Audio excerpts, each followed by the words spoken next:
Oi, turma do livro Perturbações Espirituais de Valdo Franco, Manuel Filomeno Miranda, dando continuidade no capítulo 12, os debates prosseguem. Em determinado momento, vimos um jovem de aproximadamente 16 anos acercar-se da entrada, amparado carinhosamente por uma senhora gentil e preocupada que o induzira à busca de auxílio e o conduzir àquele santuário de amor e de solidariedade. Logo percebemos tratar-se da sua genitora desencarnada, porque o carinho com que envolvia o jovem denunciava-lhe a grandeza maternal. Ele procurou o informante geral à entrada, dizendo necessitar de ajuda. Estava pálido e levemente trêmulo, constrangido e receoso. O recepcionista, verdadeiramente cristão, compreendeu os conflitos do rapaz e gentilmente o conduziu a uma veneranda senhora que atendia bondosamente num dos recantos da sala, especialmente dedicada a esse mister. Logo percebi-lhe a mediunidade, porque, incontinente, ela sintonizou com a condutora do jovem, travando-se um intercâmbio mental. Tratava-se de sua genitora preocupada com a sua atual situação, defluente do choque traumático advindo da sua desencarnação repentina. Muito afeiçoados um ao outro, sofriam agora a separação corporal. Em consequência, ele fizera um transtorno depressivo da afetividade, negando-se à alimentação e ao sentido psicológico da existência. Perdera os estímulos para os estudos, deixando-se consumir pela saudade indescritível desde que era também órfão de pai. Convidando-o a expor sua dor, a atendente, com paciência e ternura, externou-lhe afeto espontâneo que o confortou, parecendo reencontrar a mãezinha agora no mais além. As vibrações que da médium se exteriorizavam eram absorvidas pelo enfermo, enquanto a mãezinha também lhe infundia vibrações de ânimo e de forças para o prosseguimento da jornada, que não podia ser interrompida naquele momento. À medida que o diálogo prosseguia, após a narração do que ele considerava um infortúnio, a perda do ser querido, o adversário do passado conseguira infiltrar-se no seu pensamento sofrido, aturdindo-o com as suas energias deletérias e, vez ou outra, insinuando-lhe o suicídio.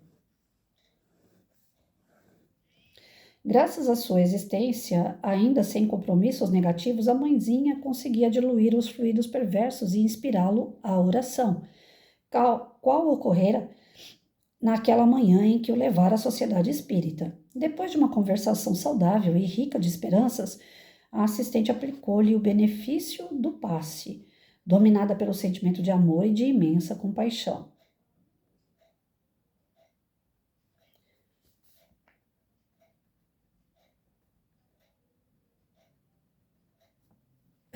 O irmão Elvídio, que se encontrava no ambiente, anotando e cooperando nas atividades múltiplas depois de examinar o paciente, referiu-se que, a partir daquele momento, ele estaria sob a proteção dos benfeitores espirituais da casa, que iriam providenciar o atendimento particular ao adversário desencarnado, postergando o momento da reabilitação do seu anterior algoz, quando ele tivesse forças de discernimento para o resgate. Moço dócil e desequipado de conhecimentos espirituais, era, no entanto, excelente campo experimental para o empreendimento de serviços edificantes em favor do futuro. Por certo, a partir daquele momento, ele retornaria, ora trazido pela genitora desencarnada, noutras vezes pela entidade encarregada de o proteger, vinculando-se à doutrina espírita com os olhos postos no porvir, quando poderia contribuir em favor do próprio bem e da fraternidade geral. Lágrimas benéficas escorriam-lhe pela face à medida que era auxiliado pela servidora de Jesus, e minutos após apresentava um quadro muito diverso daquele que o trouxera no santuário. O centro espírita é, sem dúvida, hospital de emergência para as aflições da alma, da emoção e do corpo, pelo proporcionar de harmonia íntima no paciente e abrir-lhe horizontes dantes jamais imaginados.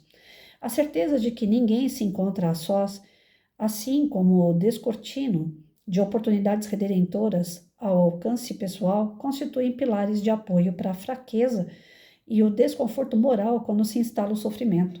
Tarefa enriquecedora e abençoada é aquela que proporciona luz a quantos se debatem na escuridão. O conhecimento é a claridade espiritual que se esbate às trevas da ignorância e impulsiona o ser na direção da conquista da plenitude. Onde se instala o amor de Jesus Cristo, há sempre oportunidade de serviço e apoio incondicional a todas e quaisquer necessidades que se apresentem no ser humano.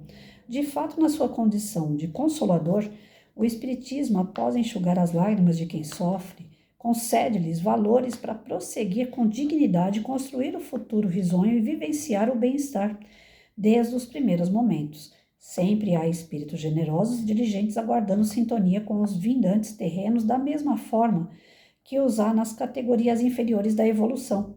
A questão é, portanto, de compatibilidade vibratória. Sucediam-se os socorros e aumentava a clientela à medida que as horas se passavam. Então, vou parar por aqui. Amanhã a gente continua. O que até aqui o texto quis dizer? Apareceu um rapaz de 16 anos lá no centro espírita. A mãe dele foi acompanhando ele. Eles tinham um laço muito forte enquanto encarnados. Ele era órfão de pai. E quando a mãe morreu, ele se desesperou.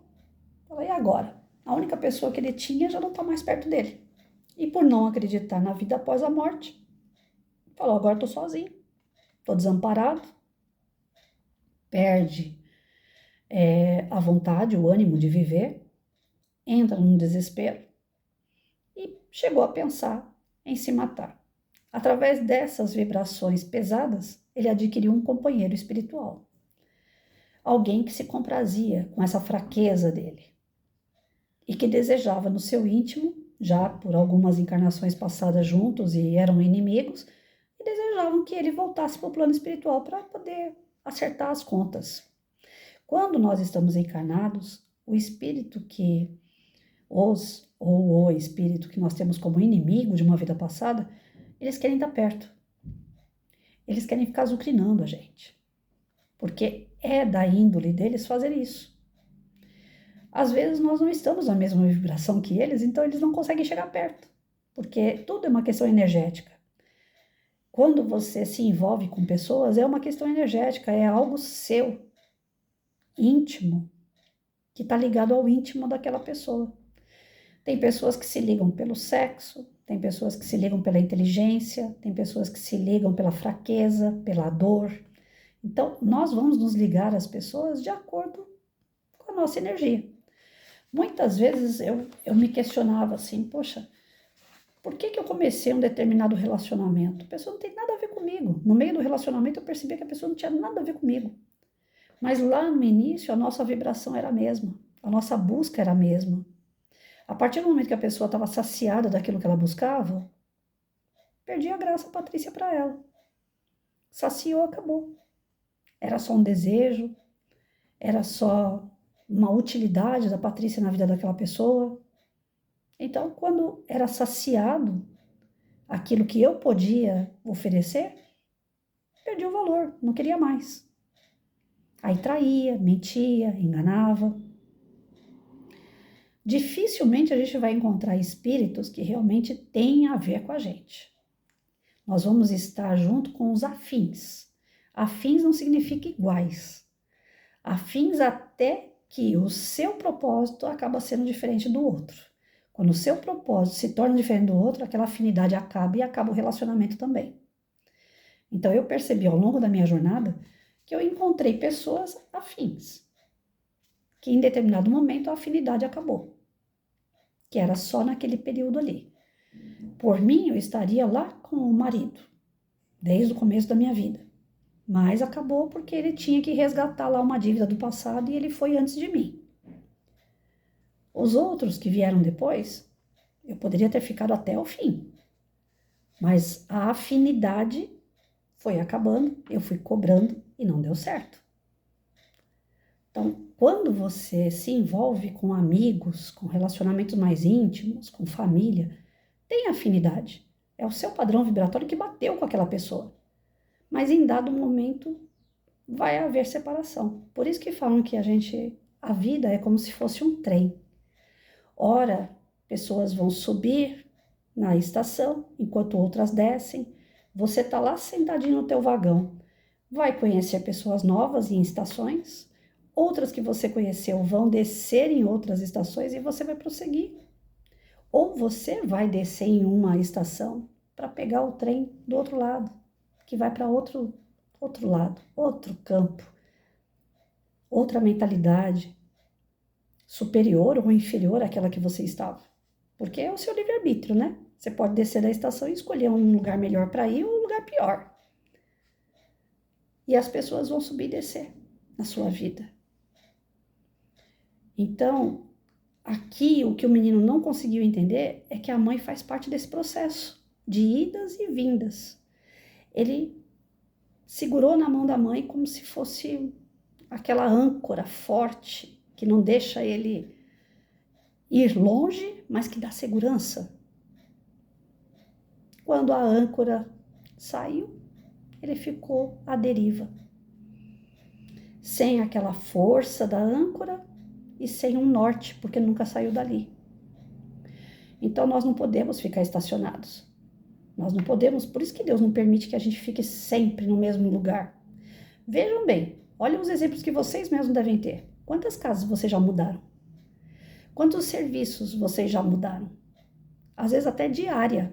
Tem gente que está na área da educação, vai para a área da segurança. Tem gente que está na área da segurança, vai para a área da saúde. A gente muda o tempo todo. Nós fazemos papéis diferentes o tempo todo, mesmo numa única encarnação. Numa única encarnação, o cara puxa o currículo de uma pessoa, às vezes ele está lá, desde trocar pneu de bicicleta até ser engenheiro, mecânico, industrial. Nós mudamos de funções, a vida é uma constante roda que gira. Ela não para. Então, as pessoas que ficam muito presas a um outro, seja relacionamento de mãe e filho, seja em relacionamento mais afetivo, mais íntimo, elas não andam. Toda vez que eu terminei um relacionamento, eu falei, meu Deus, e agora? Sozinha? O que eu vou fazer da vida? Aquela pessoa não era tudo para mim, mas ela representava a minha força. Ela representava a minha segurança. Eu tinha para onde voltar, eu tinha com quem chorar. Eu tinha com quem passear. Primeira vez que eu dei um passeio de Uber, sozinha, foi tão libertador, gente. Não tô falando que as pessoas têm que viver sozinha, não. Mas foi tão libertador. Eu nunca tinha feito isso, eu nunca tinha saído sozinha. Eu sempre precisava de uma mãozinha comigo. Ou eu saía com meu filho, quando eu fiquei viúva, ou eu saía com amigos, ou eu saía com namorados, né? Com os meus pais. Meus pais não deixavam eu ir para lugar nenhum. Então eu fui muito presa. Primeira vez que eu saí de Uber sozinha foi tão libertador. Eu dava tanta risada no caminho que eu acho que o motorista me vendo lá rindo, essa mulher deve ser uma psicopata, né? Deve ser doida. Tem um deles que fala, eu achava que você era psicopata. Nós fizemos amizade, né? Aí ele, a primeira vez que eu saí com você, eu achei que você fosse psicopata. Eu falo, mas por quê? E ele, porque você não queria conversar com ninguém. Já começa por aí. Não queria conversar com ninguém, não olhava para mim, não olhava para nada que você tinha, você só olhava para fora e dava risada. Eu falava, é lógico, a grandeza de Deus do lado de fora da janela e eu vou ficar olhando para você? Quando eu saio de Uber, eu vou pro meio do mato, eu quero ver árvore, eu quero ver represa, eu quero ver natureza, não quero ver gente. Se eu quisesse ver gente, eu ia para um baile. E a primeira vez que eu saí, então, eu fiquei hiper mega encantada. Uma, porque eu estava sozinha, não precisei de ninguém. A outra, porque eu fui ver a criação. Eu fui para a natureza. Eu não queria ver carro, não queria ver casa, não queria ver gente. Eu queria ver natureza. Primeira vez que eu subi no Pico do Urubu, aqui em Mogi, eu só chorava. Aí só fala assim, não, é louca. Ou ela dá risada ou ela chora. Não, eu só chorava, porque se vocês verem o que eu vi, a vista do Pico do Urubu, gente, tudo lá embaixo se torna pequeno. Nós nos tornamos pequeno demais diante da grandeza de Deus. Parecia que eu estava chegando perto das nuvens, parecia que eu estava chegando lá no céu. Eu imagino um astronauta, que alegria que deve ser para um cara desse, ver o universo. Então, se a gente tem tanta coisa para aprender, se a gente tem tanta coisa para ver, por que a gente insiste tanto em minimizar a vida da gente? às vezes do lado de uma pessoa que está até sufocando, amargurando a gente dia a dia. Eu cheguei ao ponto de dar um beijo numa pessoa, a pessoa virar para mim e falar assim: credo, mas você não para? Você é muito grudenta, você não cansa, não? Você tá dando carinho e a pessoa tá achando ruim? Já aconteceu isso comigo, já deve ter acontecido isso com vocês também. Então, quer dizer, você se diminui demais diante das pessoas, que não sabem lidar nem com o teu sentimento, com a tua doação de amor. E tem tanta coisa grande para a gente ver, tem tanta coisa boa para a gente viver. Aí um garoto desse tá preso à mãe, já é órfão de pai, já se sente abandonado, 16 anos, adolescente, que já é difícil, porque os hormônios afloram, não sabe se é adulto, não sabe se é criança, tá naquela fase ainda, né? Não sabe se casa ou compra uma bicicleta. Então, quer dizer, o que ele precisa aqui? De amparo. Alguém que dê ouvido, alguém que vai ajudar ele a se reencontrar enquanto pessoa, que ele pode fazer as coisas sozinho, que ele tem força para isso, que senão Deus não teria deixado ele nessa condição. Tem uma passagem bíblica que fala: nem os pássaros morrem de fome. Eles não semeiam. E tem comida para eles a rodo. Então não vai faltar para o ser humano também. Esses mendigos na rua não vão em médico, não faz exame, não tem comida saudável. Mas dificilmente você vê um mendigo doente. E a gente que vive se tratando, cachorro de rua então, bebe água de esgoto. A gente dá água limpinha para o cachorro na nossa casa e ele tem problema pulmonar. Então, para vocês verem que o desamparo não existe. Deus vai amparando na medida que a pessoa tem condições de ser amparada. O garoto vai ser amparado, mas ele precisava sair da influência espiritual para ele entender isso. Porque a influência vai emanando vibrações do tipo: você não é capaz, você está sozinho, você não tem dinheiro, você não tem condições, você vai morrer, você vai sofrer. O suicida não é um cara ruim, não é um cara que quer matar ele. Ele quer matar a dor que ele sente ou que ele tem medo de sentir. O suicida é esse tipo de cara. Quando alguém fala assim pra mim: não sei quem se matou, eu falo: gente, vamos orar muito, porque esse cara, na verdade, ele teve muita coragem. Ele não foi covarde. Porque tirar a própria vida é ir contra Deus. É uma puta de uma coragem. Porque eu não tenho coragem de ir contra Deus. Eu não tenho coragem de fazer nada consciente contra Deus. Pode ser que eu faça um monte de caca que vai contra Deus, mas sem ter consciência. Consciência mesmo de saber que, olha, se eu fizer isso, Deus não vai gostar. Eu não tenho consciência, eu não consigo fazer. Se falar: se você fizer tal coisa, Deus vai achar ruim com você, não é que eu me pelo de medo, mas eu tenho um respeito por Deus fora do comum. A droga chegou a vir na minha mão quantas vezes quando eu era adolescente. Quantas vezes maconha, cocaína, vinha aqui, ó, na palma da mão. Eu olhava para aquilo e passava adiante. Você quer? Pega. Isso daí não presta. Eu já sei que não presta. Nunca usei essas coisas. Por quê? Eu não conheço meu corpo em primeiro lugar. Vai que eu experimento e gosto e quero mais. E outra, eu sabia que era algo que era condenado por Deus. Existe para ser teste para nós. Não existe para fazer bem para nós. É um teste, tá ali. Você pode pegar ou não, é o seu livre-arbítrio. Então, essa questão de você fazer as coisas porque não tem ninguém, não justifica. Nós somos capazes de fazer tudo e muito mais, como disse o Mestre Jesus. A gente não precisa de ninguém para fazer. Nós temos pessoas em volta que é para auxiliar na jornada, que é para resgatar algumas dívidas do passado. São pessoas que também são utilizadas por Deus para nos tentar, nos sustentar. Sustentar que eu falo assim, manter em pé, né? Não sustentar com alimento. Isso daí pai e mãe faz até uma certa idade, depois, né, filho? Vamos lá. caçar seu rumo. Uma pessoa que fica dependente emocional, física de outra, se torna uma pessoa doente. E essa doença é muito difícil de ser curada, porque a doença do corpo você toma remédio, né? E vai fazendo tratamento e beleza. Mas e quando a doença está na mente da pessoa? Quando ela realmente acredita que ela não consegue viver sem o outro. Lembra aquela historinha de Romeu e Julieta? É muito bonitinha a história, muito romântica. Nossa, eu já assisti o filme umas 200 vezes, já li a obra umas 300 vezes. Amo aquela história, mas odeio o final.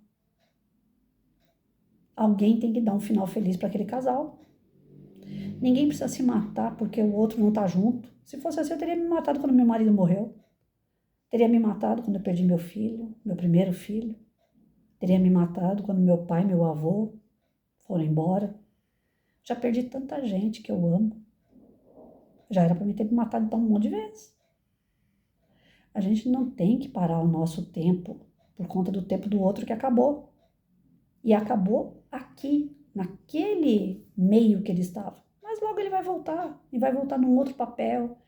De repente volta como um filho, como um neto, de repente volta como um vizinho. Se você trabalha com pessoas, um companheiro de jornada do seu serviço. Mas você vai reconhecer essa pessoa. Não vai fazer mais o papel que ela fazia, mas você vai reconhecer. São aquelas pessoas que você olha assim e fala, eu conheço você de algum lugar. Nossa, eu gostei tanto de você, não sei porquê, parece que eu já te conheço há tanto tempo. Ou então você vai olhar a pessoa e falar assim, não fico a cara desse indivíduo, não. Não me fez nada, mas tem alguma coisa nele que não desce. Sabe quando a gente fala essas coisas? Quer prova maior da reencarnação do que isso? Se você nunca viu a pessoa e você sente alguma coisa por ela, seja boa ou seja ruim, é porque vocês já estiveram juntos e se reconheceram pela vibração. Tem pessoas que a gente adota, não tem? Ah, eu tenho esse daqui como se fosse meu filho. Ah, esse daqui é como se fosse minha mãe. Nossa, eu adoro, parece meu avôzinho. Na outra vida não foi? Quem garante? Então, gente, a doutrina ela é tão maravilhosa nesse sentido. Ela conforta de verdade. Eu fiquei em pé diante das perdas que eu tive, porque eu tenho certeza de que a vida continua. Certeza. Eu era Santo Tomé, muito, ainda sou, mas eu era muito. Até vinha a comunicação do meu filho. Falar, mãe, eu precisava de 3 meses. Para de chorar. Você me deu os 3 meses e eu te amo. Quando meu filho falou isso, eu não tive mais dúvida. A vida continua. Quando meu marido apareceu para mim em sonho, na mesma noite que ele foi socorrido, antes disso já tinha aparecido um cara falando que ia matar ele, que ia acabar com ele. Eu discuti com o cara, falei um monte, o cara também falou um monte. E eu falei para ele, descuidado, vai acontecer o pior. Ele virou para mim e falou, isso é coisa da sua cabeça. Ele não acreditava muito nas coisas que eu acreditava já. Falei, então tá. Passou um tempo, veio a notícia. E veio um sonho com ele. E eu fui até o hospital onde ele estava sendo socorrido no campo espiritual. Chegou lá, o mentor falou para mim, para, daqui para dentro agora é com a gente. Você volta. Você fez tudo o que você podia. Daqui para dentro agora é com a gente. Eu não esqueço daquele mentor. Que a minha vontade foi de catar ele e falar, deixa eu entrar. Mas ele falou, não. Daqui você volta. Aqui é com a gente. Passado algum tempo, ele veio numa esquina, em sonho. Vocês vão falar, sonho é coisa de maluco. Não é não. Eu tenho provas. Fui numa esquina, ele estava na outra, com um mentor, como se fosse um enfermeiro do lado dele. E o enfermeiro falou para mim, ele não pode falar nada. Ele não vai falar nada com você. É só para você ver que ele tá bem. Aí eu fui até a esquina, atravessei a rua, fui na esquina onde ele tava, com uma blusa azul royal, que ele adorava aquela malha. Ele não foi enterrado com essa malha, detalhe, mas ele colocou a malha que ele gostava. E o espírito pode fazer isso, né? Plasmar no perispírito a forma de roupa que ele quer. Ele estava com aquela blusinha azul. Atravessei a rua, cheguei bem perto dele, fui dar um abraço. Quando eu coloquei meu pescoço assim colado no pescoço dele, que eu fui abraçar, ele falou bem baixinho: eu tô bem. Nem eu podia falar e nem ele, mas ele foi teimoso, ele falou. Porque é energia, o espírito está se restabelecendo, não pode gastar energia. Ele falou bem baixinho: eu tô bem. Aí eu voltei do sonho, conformada. Falei: ele tá vivo. E dali em diante a gente teve vários encontros. E todos os encontros que a gente tem é sempre do tipo: a gente vai ficar junto depois. A gente vai viver a história que a gente não viveu ainda. E isso deixa o olho da Patrícia brilhando, porque eu tenho essa fé, eu tenho a convicção de que vai dar certo. Que os caminhos, por mais tortos que foram, cada um foi para um lado e tal, o amor de verdade aconteceu. E o amor de verdade, ele não se rompe. Mas por que eu estou numa casa espírita há tantos anos e eu não consigo falar com meu avô, não consigo falar com a minha bisavó, não consigo falar com meu pai? Porque não é de merecimento. Eu estou na doutrina desde os 16 anos. Nunca o meu avô, que era a maior paixão, meu primeiro homem na vida, falou: Patrícia, oi. Nunca. E por conta disso eu vou desconfiar de que o espiritismo não faz a vez dele? Ele faz. Mas eu não tenho merecimento de saber como é que está meu avô, ele talvez não tenha o merecimento de falar comigo, ou a gente não era esse espírito totalmente amoroso. Foi uma fase, foi aquela pessoa que sobe no vagão e depois desce, só fez o papel de avô e tchau. Tem pessoas que vocês não vão ver mais. Não se iludam com isso, que todo mundo que passa na sua vida você vai ver de novo. Pelo amor de Deus, isso não pode acontecer. Tem pessoas que eu não faço questão nenhuma de ver outra vez. Tenho certeza que você também. Então, vamos fazer de tudo para conviver bem, né, na medida do possível, com essas pessoas mais difíceis do que nós somos, porque nós somos difíceis. Então, vamos viver mais ou menos bem com quem é difícil, para que ela vá com Deus, que a gente também vá com Deus e que sejam rompidos os laços aí de desafeto. Vai. E aqueles que a gente se apegou demais, talvez a gente não vai ver também. Porque houve um apego só de um lado, não houve do outro. Vai saber. Papel bem cumprido. A pessoa, meu avô fez um papel super mega bem cumprido. Era para mim assim o cara. Mas não tive merecimento, não teve liga, não sei. Meu avô eu não tenho notícia. Eu tenho notícia do meu filho, tenho notícia do meu marido, tenho notícia do meu pai, tenho notícia da minha mãe. Mas eu não tenho notícia do meu avô. Eu tinha 8 anos, 9, quando ele morreu. Então, assim, o que o texto mostra pra gente? A nossa fragilidade em relação às pessoas, o nosso apego em relação às pessoas, nos prejudica. Quando não tem aquela pessoa do lado, a gente quer morrer. Porque aquela pessoa era tudo para mim. Tudo para nós é Deus. Tudo para nós são os ensinamentos. Tudo para nós é a nossa vida. É saber viver. É saber agradecer pelo ar que você respira, é saber agradecer pelo alimento que você tem, é saber agradecer pelas mãos que você trabalha, produz e se mantém. Saber viver. Não é saber ter. Tudo aquilo que você acha que tem vai desmoronar na tua frente, mais dia menos dia. Seja no campo financeiro, material ou as pessoas. Você não tem nada, você não tem ninguém. Tudo é emprestado. Tudo é passageiro, tudo passa.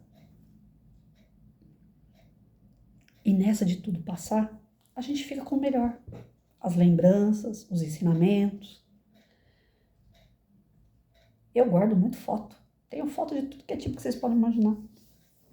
Do que eu como até a hora de dormir. Eu guardo as lembranças. Dos namorados, eu adoro ver as fotos. Viajei muito com eles, passeei pra caramba. Eu gosto de ver todos os lugares que eu fui com eles. A lembrança que eu tenho deles é de gratidão, porque graças àquela pessoa que estava comigo, eu pude conhecer um monte de lugar. O dinheiro era meu, grande parte. das vezes que eu passei, o dinheiro era meu. Mas pelo menos eu tive companhia para me levar nos lugares onde eu queria ir. Então, todas as pessoas, gratidão. Ah, mas aquela pessoa é difícil, aquela que te fez sofrer. Gratidão. Alguma coisa ela me ensinou. Nem que seja não ser como ela. Não podemos nos apegar a ninguém. Não podemos ficar dependente de ninguém. Meu irmão é super de boa. Eu acho a vida do meu irmão, eu acho a mais correta. A mãe morreu, enterrou, vida segue. Ele ficou ruim pra caramba, primeiro, segundo, terceira semana, que a mãe era tudo pra ele. Mas se ergueu e foi cuidar do meu pai. E lidar com meu pai no finalzinho da vida dele não estava sendo nada fácil, não. Meu pai estava ficando depressivo, chato, implicante, velho, né? Doente. E meu irmão ficou ali, segurando a ponta.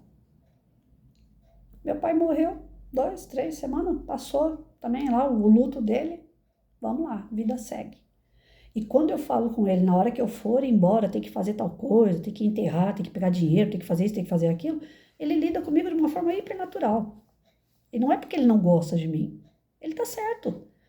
Ah, você quer que faz isso? Eu já dei para ele conta, eu já dei para ele meu celular, eu já dei para ele tudo o que ele precisa fazer dos trâmites, né? Pela lei natural, sou eu que vou primeiro. Então eu já tô deixando tudo no jeito, não quero dar trabalho para ninguém. E ele senta comigo e natural, não tem aquele negócio de peso. Ai, credo, que conversa. Não, não é isso. Uma coisa madura, acertada. Porque ele sabe também que a gente vai se ver depois. E se a gente não se vê, é porque era só essa fase aqui, era só esse momento, e que graças a Deus nós tivemos. É difícil para a gente internalizar isso, porque nós estamos acostumados a ter. Eu tenho isso, eu tenho aquilo, eu tenho pai, eu tenho mãe, eu tenho marido, eu tenho esposa, eu tenho filho, eu tenho casa, eu tenho trabalho, eu tenho. Quando a gente fala, eu estou fazendo papel de pai, eu estou fazendo papel de mãe, eu estou fazendo papel de companheira, eu estou tendo oportunidade de morar numa casa. Quando a gente começar a entender que nós estamos tendo, mas que nós não temos, aí o desapego ocorre. Ocorreu o desapego, 70% dos seus problemas estão resolvidos. Porque muito da gente sofre, muito do que a gente sofre, é porque a gente tem apego. É porque pessoas e coisas são muito importantes para nós, e nós mesmos não temos importância nenhuma. A gente deixa a gente sempre para depois, para o segundo tempo. Nos 43 minutos do segundo tempo, a gente olha para nós. Aí tá acabando. Aí não tem muito o que fazer. Ah, agora é tarde. Ah, se eu pudesse ter feito isso lá no começo. Patrícia tá entendendo isso agora. E eu tô entrando em pânico. Não pânico, desequilíbrio, modo de falar. Tô entrando assim numa frequência de que, será que dá tempo de eu fazer mais alguma coisa? Porque em relação a mim, eu fiz muito pouco. Será que dá tempo ainda? Eu tô indo conhecer lugares. Eu não ia. Agora eu tô indo. Eu tô fazendo hidroginástica, mesmo sem gostar muito do negócio. Não gosto de fazer exercício, sou preguiçosa. Mas tô indo. Nunca fiz. Eu faço meu cabelo, minha unha de vez em quando. Eu quase não fazia. Então, assim, a Patrícia, ela viveu muito para casa, para filho, para marido, para namorado, para aluno, para pai, para mãe. Mas a Patrícia não viveu para ela. Será que dá tempo ainda da Patrícia viver para ela? Já pararam para pensar? Quanto tempo vocês acham que vocês têm? E o tempo que tem, dá para viver para vocês? Ou vocês ainda estão vivendo para alguém? E se esse alguém falta, como é que você vai ficar? Às vezes a gente se dedica tanto e o outro tá bem sem a gente, sabia? A mãe desse garoto aqui, ela não é um espírito de luz, mas ela é um espírito iluminado. Graças a ela, ele tá tendo esse socorro. levou ele no centro espírita, teve atendimento fraterno. O centro espírita ele funciona da seguinte forma: você pode entrar com a porta aberta lá num dia de palestra e sentar, assistir uma palestra, tomar passe e ir embora. Você não vai se apegar a nada e nem a ninguém. Ninguém vai te olhar torto porque é a primeira vez. Pelo contrário, você vai ser muito bem acolhido. Se você tiver com um desequilíbrio, que geralmente é isso, as pessoas vão procurar um centro espírita quando precisam de socorro, você pode chegar na recepção do centro e falar: olha, eu não estou bem, tem alguém para conversar comigo? Tem uma salinha que fica lá durante a palestra, aberta com uma pessoa dentro, que é capaz de te ouvir. Tipo CVV, a pessoa vai te ouvir, e depois a pessoa vai falar para você: olha, intuída pela espiritualidade, que a pessoa não vai falar nada que seja dela, baseado no que ela tem para dar, no amor, no carinho, né? Que ela já tem a espiritualidade através dessa sintonia, sopra aqui no ouvidinho dela o que ela precisa falar para você. Não é se você vai casar, se você vai ganhar dinheiro, se você vai ficar rico, se você vai ficar pobre, lá não tem mãe de nada, não. Centro espírita sério, a pessoa é intuída pelo plano espiritual para te dar uma boa palavra, uma palavra amiga. Geralmente essa palavra amiga diz respeito muito íntimo a você. E uma coisa é certa, qualquer centro espírita sério que você procurar, a pessoa vai falar para você: você precisa estudar. Então, se você é evangélico, é católico, vai estudar lá a sua Bíblia, vai fazer curso dentro da sua religião. Se você não está frequentando nada, quer fazer curso com a gente? Vem fazer curso espírita. Vem aprender o que é espiritismo, de onde você veio, para onde você vai, através do livro dos espíritos. Vai entender um pouco sobre essa questão da manifestação mediúnica através do livro dos médiuns. Os livros estão aí para estudar. Eles vão falar para você: estuda. Assista vídeos referentes ao assunto, vá assistir mais palestras. Se o grau de um obsessor é muito grave, eles vão falar: você vai precisar vir aqui pelo menos umas 8 semanas. Você vai assistir 8 palestras, tomar 8 passes lá, que esses passes são direcionados à sua companhia espiritual, para você se refazer energeticamente e aquela companhia sair de perto. Mas você vai ter que estudar de qualquer forma. Porque se você não mudar seu comportamento, nós podemos tirar o espírito aqui dentro, lá na câmara de passe, mas quando você chegar lá fora, se o teu comportamento for igual ou pior, ele vai continuar junto com você. E o centro não é fraco ou o médio é ruim por conta disso. É você que não está melhorando. Então, dentro do centro espírita, a pessoa pode buscar ajuda e vai ter. Mas ela tem que ter a certeza de que tudo depende muito dela. O centro é um local onde você troca algumas peças, coloca um óleo melhor, de melhor qualidade, uma gasolina aditivada. Mas o carro é seu. A responsabilidade é sua. Quem vai dirigir o carro é você. Então não adianta entrar no centro espírita pedindo socorro e continuar conduzindo o carro que nem um doido. Vai bater. Vai quebrar muita peça ainda. E o centro vai ficar repondo peça. É enxugar gelo. Então, para que isso não ocorra, se está disposto a melhorar, primeiro é se melhorar, melhorar o que tem em volta e continuar. Ficar parado esperando cair do céu não adianta, que não vai acontecer. Pelo menos para nós espíritas tem isso. A maioria das pessoas não querem frequentar um centro espírita porque sabe que a responsabilidade maior de tudo é nossa. Se a gente vai na católica, eles falam: ó, o problema é o diabo. Se a gente vai na evangélica, o problema é o capeta. Mas se a gente vai no centro espírita, eles vão falar: tem obsessor, mas o problema é seu. Se você mudar, o obsessor sai. E ninguém quer ouvir isso. Trabalho? Quem quer ter trabalho?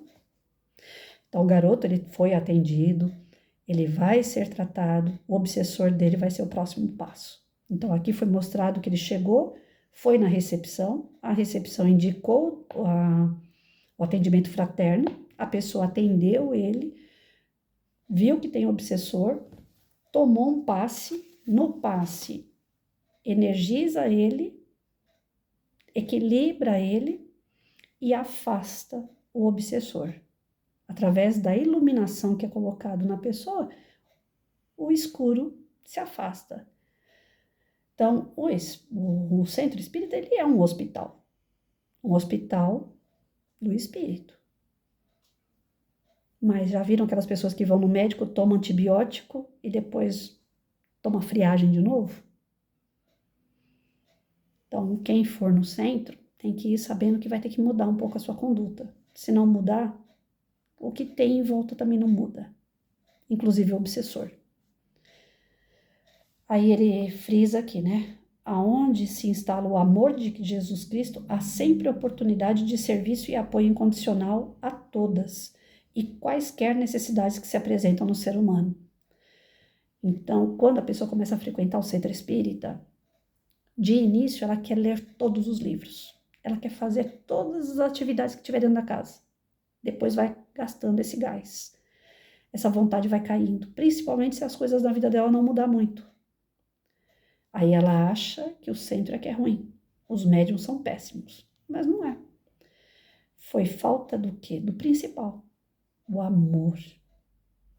Toda e qualquer dedicação que você tenha a uma religião, ela tem que ser feita por amor, desinteressada, sem querer nada em troca. Toda semeadura, ela vai trazer uma colheita, é natural, mas sem ansiedade. Hoje eu dei 300 sopas para as pessoas nas ruas, mas na minha casa está faltando arroz e feijão. Você foi trabalhar? Você se dedicou no seu serviço? Você tem salário. Você não procurou serviço? Você está dependendo de cesta básica dos outros? Pode ser que uma hora falte. Mesmo que você doe 300 marmitas na rua para pessoas mais desprovidas que você. Então é isso que a gente tem que se atentar. Na casa espírita tem trabalho de sobra para todos. Quem for chegando vai sendo acolhido, vai estudando, vai aprendendo, vai se envolvendo com as atividades da casa, mas isso tem que ser por amor, sem apego, sem querer nada em troca. Todo médium que se desenvolveu para falar com a espiritualidade e depois começou a dar uma de arrogante, se deu mal, caiu na cama. Muito é cobrado de quem muito foi dado. E é dado muito quando a gente entra numa doutrina. É dado muito. Muito amparo, muita força, muita luz. É tudo muito. Mas é para você gastar com as outras pessoas, em benefício de outros, em benefício da sua família. E não para você pegar tudo aquilo ali. Eu tô ligado no 220, que agora eu tô fazendo 200 coisas no centro espírita e tal. Mas eu quero um companheiro e não aparece esse companheiro nunca. Se você continuar se lamentando ao invés de agradecer, é uma energia contrária contra aquilo que você está trabalhando. Você está trabalhando para o bem e fazendo uma energia negativa em você mesmo. Você quer o quê? Então vai ser mostrado aqui, pelo que eu percebi, né, que depois do tratamento feito ao jovem de 16 anos, vai ser feito o tratamento àquele que estava com ele, o espírito obsessor. E o espírito obsessor, como nós já vimos lá, ele geralmente fala o seguinte: eu só tô com ele porque ele quer. Eu só tô andando junto com essa pessoa porque ela me chama. A energia dela é igual à minha. Quando o espírito fala isso, ou você muda, porque senão ele não vai mudar. Ele não vai sair de perto de você. E o espírito obsessor, ele não é aquele cara que tá ali para te assustar. Ele tá para te sugar. Ele tira a sua energia, ele coloca você em situações de risco, ele se compraz com qualquer coisa de ruim que te aconteça. Desde uma queda no chão até uma perda de emprego. Qualquer coisa para ele tá bom, desde que ele veja a sua desgraça. A ideia do obsessor não é ficar assustando. Isso aí a gente deixa para os desenhos animados de fantasma. A ideia do obsessor não é essa, não. A ideia do obsessor geralmente é um inimigo do passado, ele quer ver você mal. Então, tudo que é derrota na sua vida, para ele é vitória. Eu sou cabeça dura. Quando falam para mim que o outro que não gosta de mim vai ficar feliz quando algo que eu faço deixa ele assim, eu falo, não vou dar esse gostinho, não. Tem um que falou que gosta de me ver brava, de lá para cá, fiquei zen. De vez em quando vem aquela coisa de querer ficar brava. De vez em quando. Mas eu era assim sempre. Então eu estou melhorando, graças a ele. O desafio foi lançado por esse espírito, quando ele falou que gosta de ficar comigo porque eu fico irritada. Tá bom, então você não vai ficar comigo não, porque eu não vou ficar mais irritada. Quando eu começo a perceber que eu estou ficando irritada, nervosa, eu corto o assunto. Não sei se eu estou fazendo certo. Eu já falei isso aqui no outro canal hoje. Mas eu me afasto.